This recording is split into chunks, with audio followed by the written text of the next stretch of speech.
No, you shouldn't have come On home. the fucking couch all day long. What the fuck do you do? What the fuck do you do? No, don't oh even my God, get on I that. don't even want to talk to you right now. Okay, please shut the fuck up for 1 second. Yo, why is this chick, like, right here right now, okay? Honestly. Just shut up for 1 second, okay? Dad?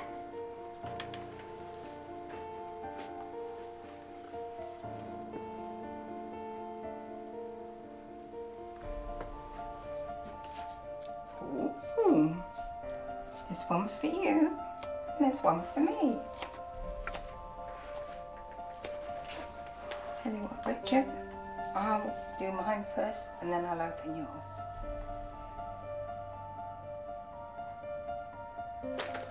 Take it. Take it.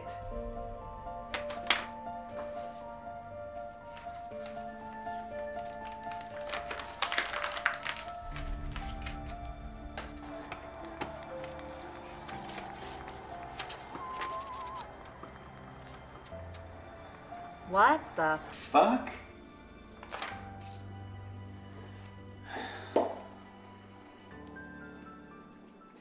I don't know why we're here. I just went through Psych Eval a week ago. I mean, we shouldn't really... Enough, people. We've wasted enough time on why you're here. You are here, so let's get started. Doc, I really don't understand what you're gonna do to help me and my wife here. Are you freaking serious? My husband is a paranoid fucking delusional. That is my medical opinion. Okay, it says here that you, Stacy, are a nurse, and you, Mario, are a writer? Book editor. He's not creative enough to write. Cute. Cute. Okay, fine. I was sitting in my living room working 3 weeks ago when all of a sudden I hear something out in the hallway.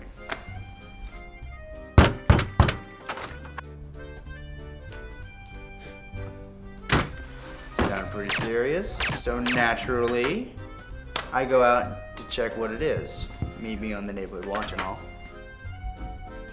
As soon as I step out into the hallway, I see this guy. He must have saw me because he took off running. Really? Really? Yes, Stacy, that's exactly what happened. Oh, sure it is, babe. Sure it is. Please, continue, sir. When the police got there, I told them what I saw. Turns out my neighbor actually got shot, bam, dead in his place. He calls me at work, scared.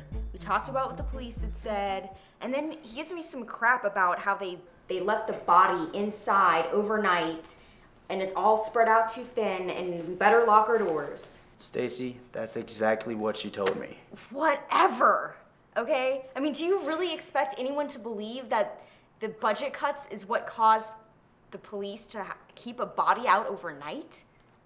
Where do you guys live anyway? Brooke, honey, that's none of our business. Yeah, go ahead, finish your story. Okay, so I have this feeling that the killer's gonna come back for more. Naturally, I decided to get nice and alert and prepared. Alert my ass. This idiot almost fucking killed me. I thought she was the killer, you know, coming back for more. Okay, and how would the killer have the keys to our front door? Okay, since when did you start coming home during the day? Riddle me that, huh? I was going to check up on you. You know what? My fucking mistake. Okay, let's move on to Rebecca and Richard Mann. It says here that you and your husband... Yes, ever since the car fire, Richard won't communicate with me anymore. Brooke! Dad, he's not even... Young lady, you are not here to pass judgment. That's my job. Please, continue, Rebecca. My husband was a courier until he made the stop. Can't even get her to accept a friend request. And then there was the fire. After I finally got him home, I did everything to make him happy, but he still wouldn't communicate. He laid in bed all day long. Rebecca, what do you hope to get out of your relationship with Richard, given your new circumstances? Richard was such a sweet man before the accident. He even kept these pink fairy dice that I won for him on our first date. It says in your file that Richard was killed. Yes, they said he was dead. They even had a funeral, but I never lost hope. I see. So how is it that Richard is here with us today? He showed up at home one evening from the hospital. I figured he woke up as a John Doe in the hospital. You know, his ID was burnt up in the fire. Okay, so your husband was presumed killed in a car fire, a funeral held, a body laid to rest, and then he simply showed up at home. Yes. Isn't that amazing? I'm usually not this direct in a group therapy setting, but surely you realize that is not your husband, Rebecca. What do you mean, of course he's my husband? It's just he will not communicate with me. You believe communication is your largest issue? No, what other issues would I have? Bluntness is my specialty. Knowing when it's necessary is my curse. Rebecca, your husband is a dummy. Doctor, that is so rude. My husband's not stupid. How dare you? No, you misunderstand. I'm trying to tell you, your husband is not real. Hello? Are you blind, Doctor? He's right here. Okay, look, your husband is a mannequin, all right? A large doll, a dummy. That is what you wheeled in here, Rebecca. That just can't be.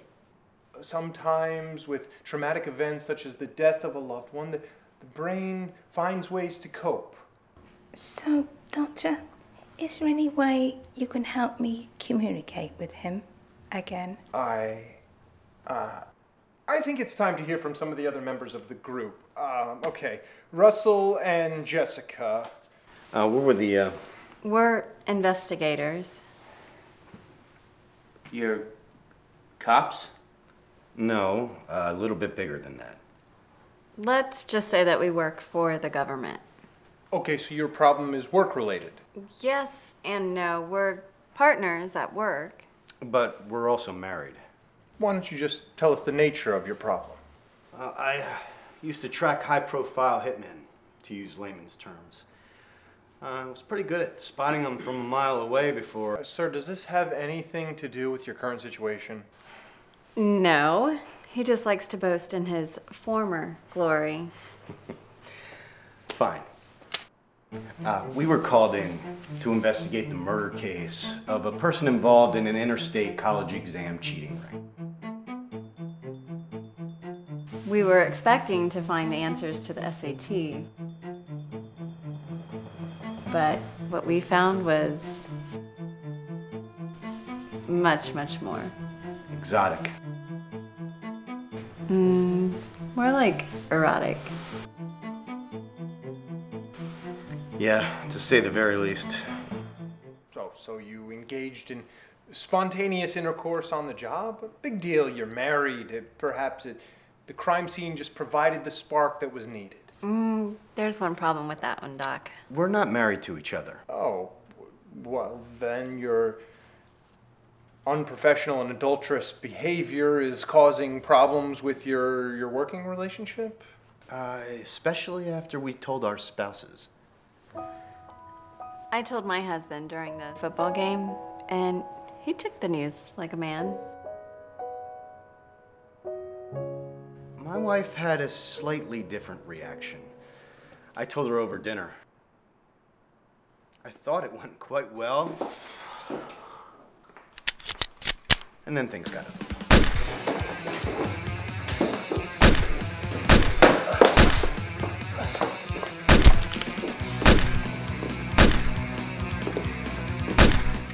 So, in layman's terms, your spouses were pissed. How has this affected your working relationship? Jessica wanted to talk about her feelings right away. And then we realized we almost missed a vital clue at the scene. Seems to me that your carnal investigation is exactly what led you to find the clue. Look, Doc, aren't we here to discuss our problems as opposed to trying to solve random crimes? Here's what I don't get.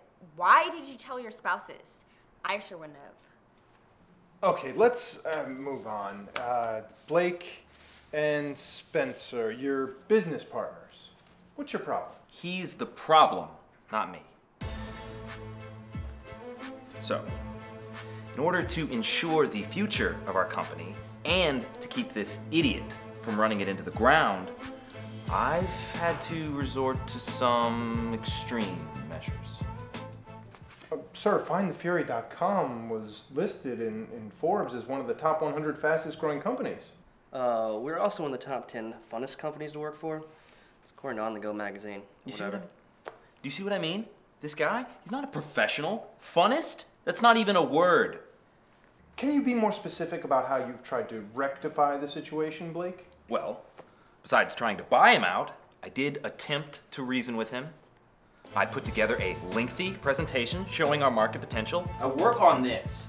You know, you should maybe try it sometime instead of making, I don't know, paper hats or whatever. Seriously? Okay? This is how we make money. My tablet was dead. Yeah, I bet. And then, right in the middle of the meeting, he takes a 2-hour break. For what? The waves are huge that day. That's for what? Why not sell your part of the company, Spencer? You know that warm and fuzzy feeling you get going into the office 5 days a week, 7 a.m. to 5 p.m. sharp? That's why. Yeah. What would you know about that? Okay, let's move on to Keith and Brooke, father and daughter.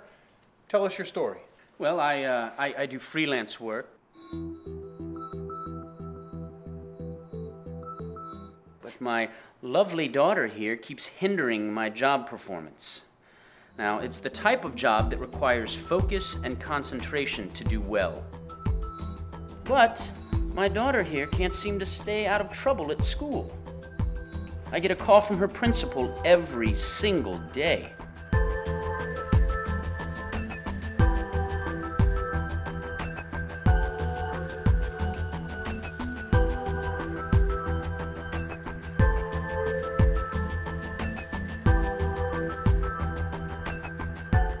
It's not every day, Dad.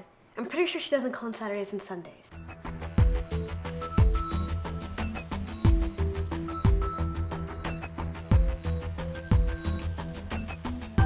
I have a job in front of me and it's extremely pressing. Can I just forward that information to you? Well, thank you. And you have a very nice afternoon as well.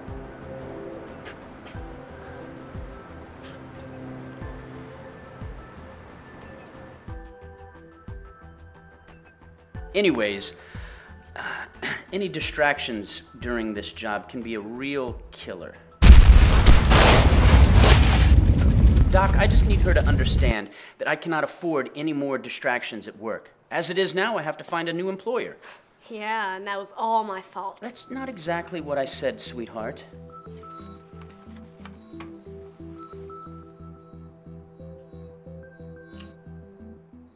Brooke, is there anything you would like to say to your dad? I wish he would stop being so overbearing. I'm not overbearing. Give us an example, Brooke. Okay. So I'm struggling in math, right? My teacher is nice enough to offer to tutor me. Yeah, and don't leave out the part about how he wanted you to come to his place after school hours. Does seem a little suspicious, Brooke. He just wanted to help me, but Mr. Overbearing here wouldn't let him. Why don't you tell him how you handled the situation, Dad?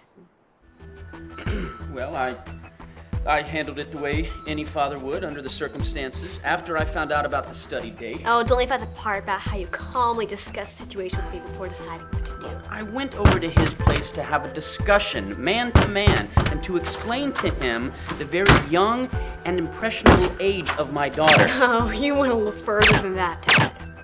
Well, I admit things got a little heated, but in the end, everything worked out all right. And even you have to admit, Brooke, you are really prepared for the SAT next week. I guess so. Okay, I have heard some interesting stories today.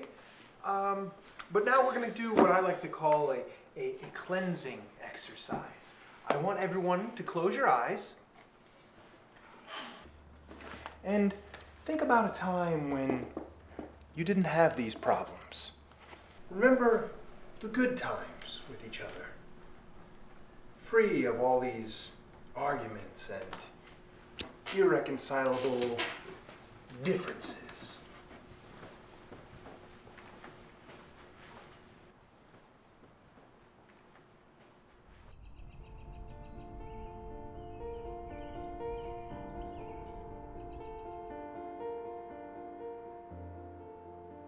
The doctor's gone. Yeah, there's a note on that box. Oh my god, it's a bomb! We have 50 seconds. Well, I want to die?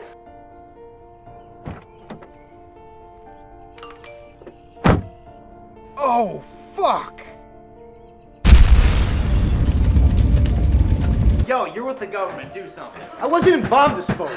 Figure something out, people. We only have 30 seconds left.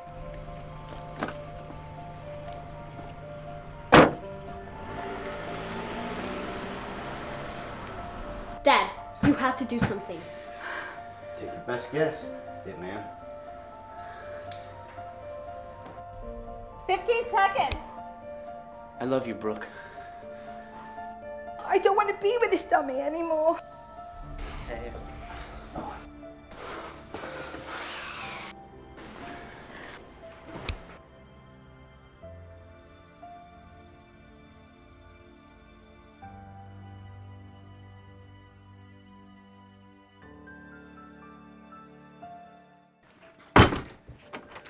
Sorry. My bad. Oh. Ah!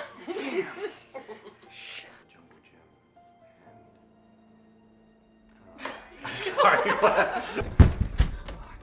Open the damn thing. Ah.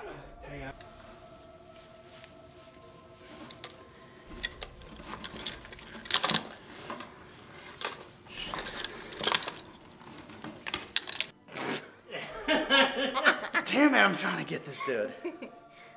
You can go on next to your credits at the end, by the way. Okay. Super. Thank you, people. What are you doing? Why are you going through my stuff? Give it. Did you care to explain this to me? It's an address. What does it look like? Yeah? Well, whose address is it? My teacher's, because he wants to tutor me, because I Let me see this. got an F on my test, because you don't bother to help me. You Yeah, don't bother for anything. You know what? I see that you have an F on your test, and I understand that mouth is getting a little out of line. Why didn't he call me to make an appointment with you? What is he doing giving you his address? I don't know. Why don't you ask him? You know, I'm gonna ask him, young lady, and I'm gonna tell you what, when I get back through asking him, you and I are gonna have a sit down. All right? Yeah. Woo.